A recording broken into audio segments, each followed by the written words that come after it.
Ngayong araw, inaasahang magko-convene ang Senate Impeachment Court na lilitis kay Vice President Sara Duterte.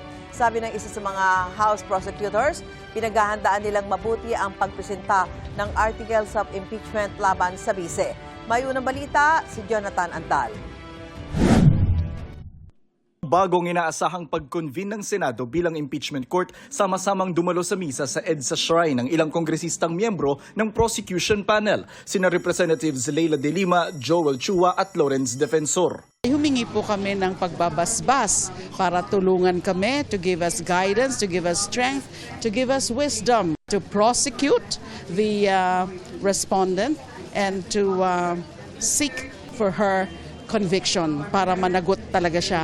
Sa kanyang homily, nagpaalala si Novaliches Bishop Teodoro Bacani sa mga senador na maglingkod sa bayan at hindi sa isang tao lang, kahit pag gaano ito kapopular, lalo na kapag nakita na ang mga ebidensya. Makonsyensya naman kayo.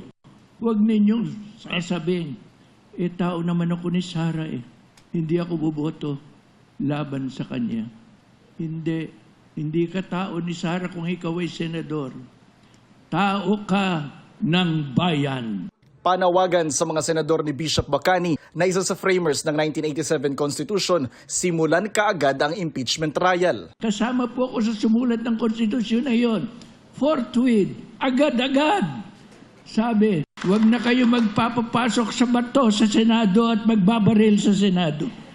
Agad-agad. Huwag na kayo magpapalit ng ligarado na gano'n na basta-basta.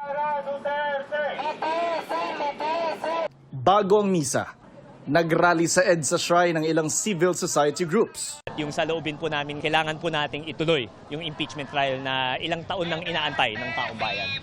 Bagaman wala pa natatanggap na imbitasyon mula sa Senado, maaaring pumunta sa pag-convene ng impeachment court ang mga miyembro ng House Prosecution Panel.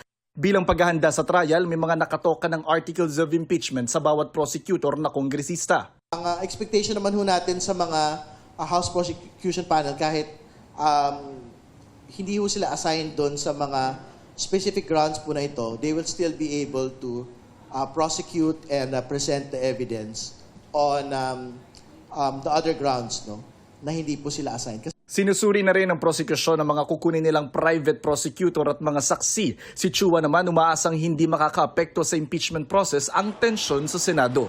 Ito ay kanilang constitutional mandate. At inaasahan naman din po natin na ang ating bagong Senate President bilang isang abogado ay mataas po ang kanyang paggalang sa ating konstitusyon. Para sa unang balita, Jonathan Andal, GMA News.